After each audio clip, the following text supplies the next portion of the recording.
Dalawang klaseng taong kinukwento ko. Yung mga taong nagdaan sa mahirap, hindi matanggap-tanggap, at may mga taong duman ng kahirapan, pero nagpapasalamat. I experienced this afternoon with friends. We were having lunch, and after lunch, we were so happy. Ipagkwentuhan me how they grew up.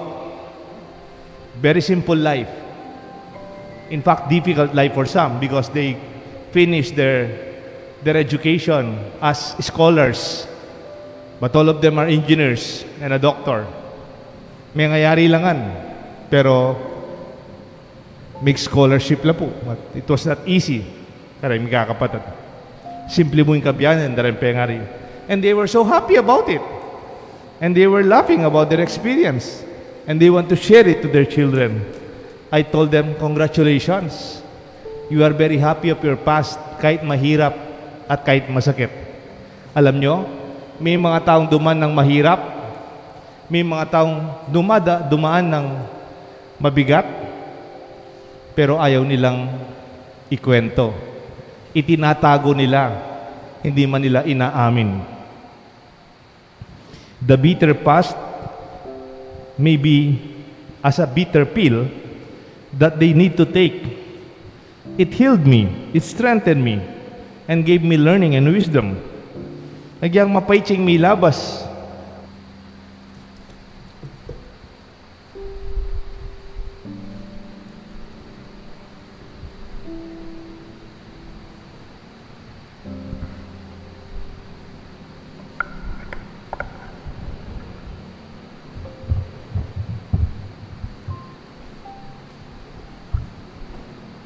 In the name of the Father, the Son, the Holy Spirit. Amen. Two effects of a difficult past. Pwede pong ating aduang epekto para king taong ating mabayat milabas. Ela pareho. Nung kunyari may gintamong sundalos at intamong ausa na battle scars. Itang may nga sugat tamo, keng lebasan tanggera. Siyempre, yung gera masakit, biru-biru, mabayat. You may have battle scars, detang peklat, keng milabas, lebasan tang lebanan.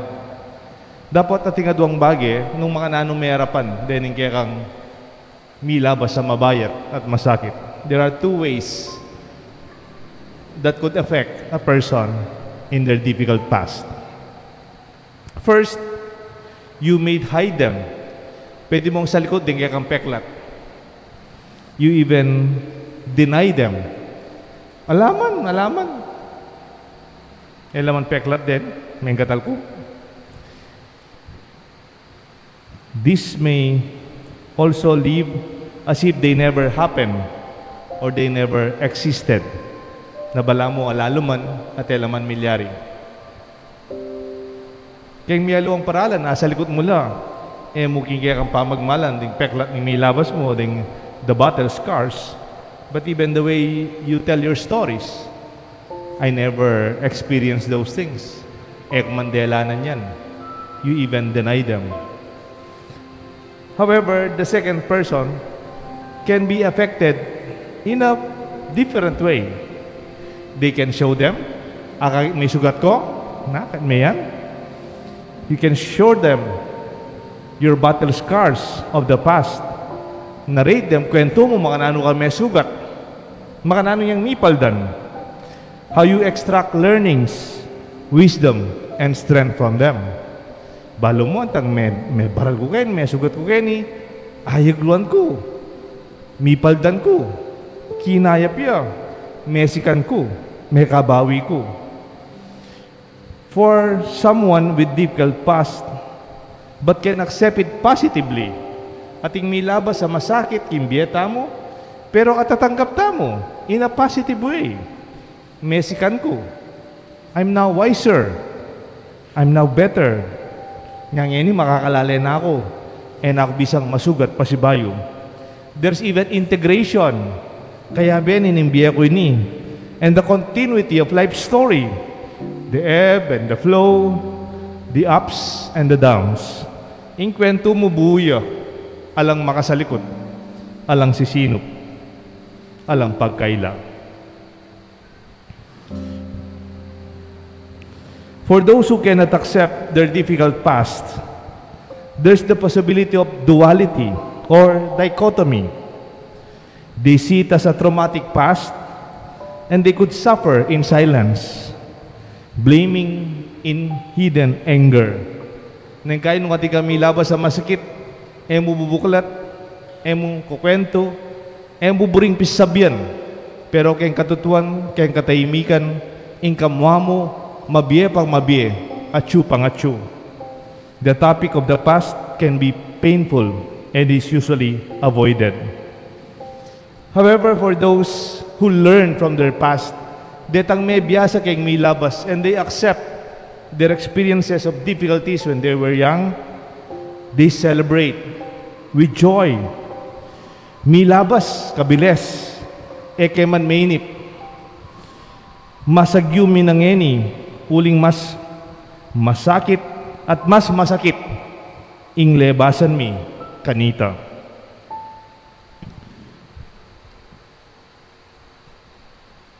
Dalawang klaseng taong kinukwento ko.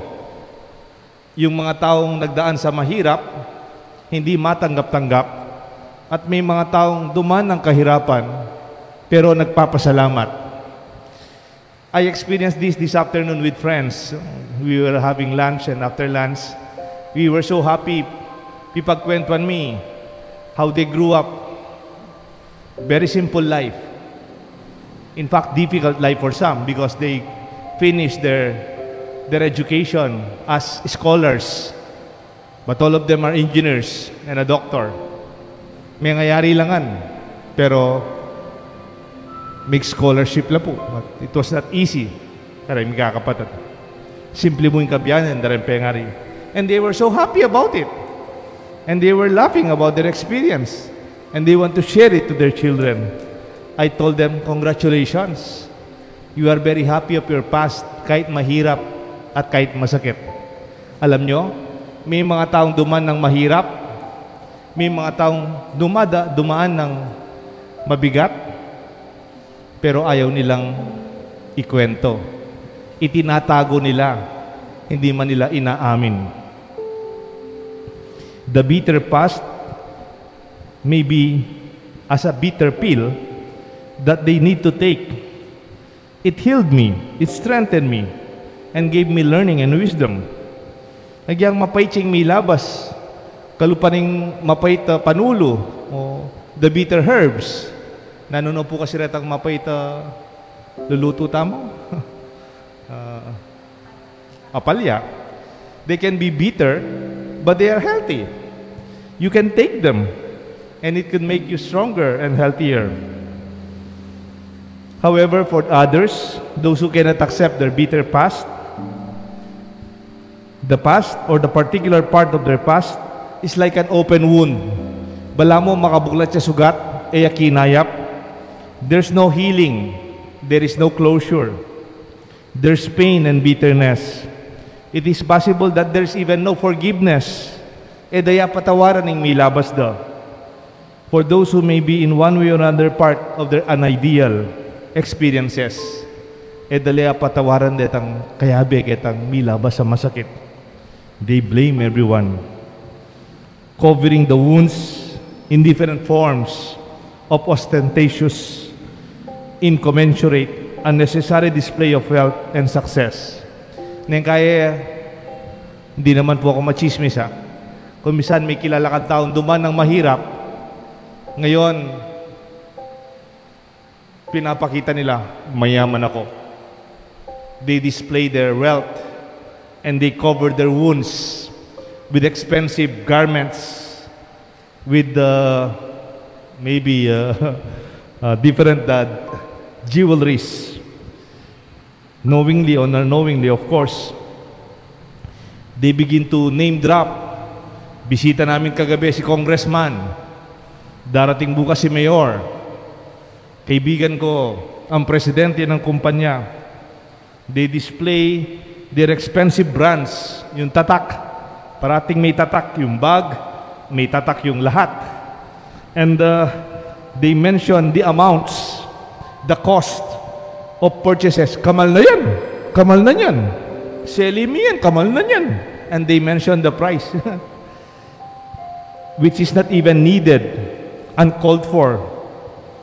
Nobody's asking. Da naman kukutang nung magkano, babanggitan de. Do you know somebody makanyala? You know, it could be possible that their past can be sensitive as a topic. A sore topic. Tapi sabihin yan. The difficult past can be a ghost that could be haunting their present. My dear friends, Paul, in the first reading letter to the Thessalonians, he went through difficult times. Yan tapong manaral niya, migkasakit niya. Look at the first reading. Our toil and drudgery. Pegobran ming mabayat at masakiting may labas mi. Working night and day in order not to burden you. May kipagobra akong aldot, bengi para muwi akong maging pabayat kaya kayo. But we proclaim the gospel, the good news.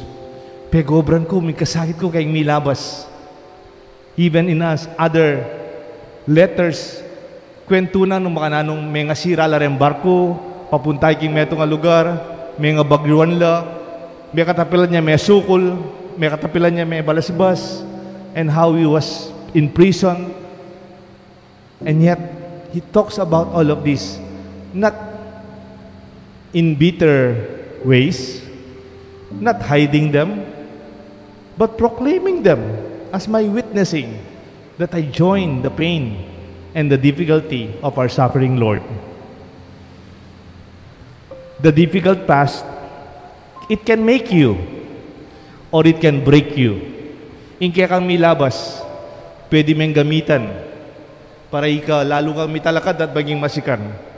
O in kaya kang milabas, pwede niyang makasira kaya ka at yung kaya kang ikabagsak. Ating tao kasi po, abutan day tang edabot. They live beyond their means. Para pakit ang mikiagyula.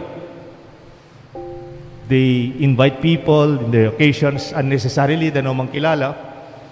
And then you realize they work so hard to be in a certain social, economic position. And then you realize it's an empty story of success. Like a balloon, bigla niyang matdas, and then you realize there is no foundation, there is no content, alalaman tatalakaran, at tunay tagumpe. Your difficult past, as I said, it can make you or break you. Turuyo la rin anak you. Luguran da yung karelang milabas. Ang yang masakit, ang yang masakit, ang yang mabayat. Ita yung karelang maging santungan. Potang daratang panahon, ayag yuanda. On the other hand, I know an engineer ya po. Very successful ya po ngeni. Contractor ya. May ngayari no rin anak na. One lawyer, one architect, metupus stewardess ya. Potang magkwento ya, Father, nag-working student po ako, more than 9 years. Natapos na po yung lahat ng kapatid ko, ako nag-aaral pa. Nagipagtrabaho po ako sa mga kapatid ko. Nakitira po ako sa mga kapatid ko para matapos lang po ako. Ang hirap po ng buhay ko noon. Pero Father, ngayon, alam mo na yung buhay ko. I'm a contractor, my children are finished. And since then, wala na akong kinakatakutan na problema. Kasi sasabihin ko, pinagdaanan ko na yan. At siya, masaya siyang tumulong.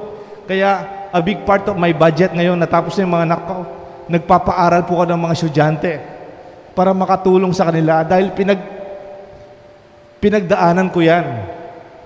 Alam ko paano kahirap ang magipag-aral na walang pondo. Kaya tumutulong ako para matapos sila. Kasi alam ko ang nakalipas ko. On the other hand, mayroong mga taong ganyan din ang dinaanan, wala silang pakialam sa mga nangangailangan o yung nahihirapan. Ang ginagawa pa nila, tinatago nila ang nakalipas nila sa mga bagay na material lamang o kwento datalang tunay na tagumpay na walang pinaghirapan na nakalipas. We should be grateful We should be thankful. And we praise the Lord for this experience of the past.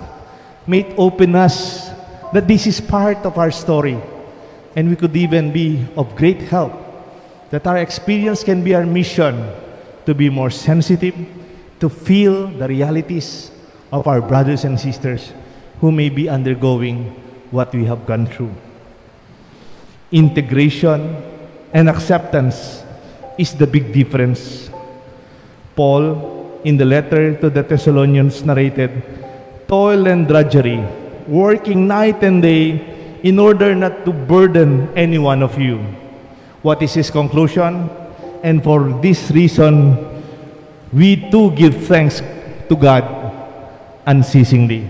Sa pinagdaanan kong mabigat, mahirap, gabi, araw na pagtatrabaho, nagpapasalamat ako sa Diyos na lubusan. Let this be our thanksgiving. Kung minsan pinapasalamatan lang natin yung success, pinapasalamatan natin yung positive, pasalamatan din natin ang Diyos kahit sa mga mahirap na dinaanan natin. We are now stronger, wiser, and better. This is part of the grace that we can also see that God writes even in crooked lines. There are two effects of our difficult past.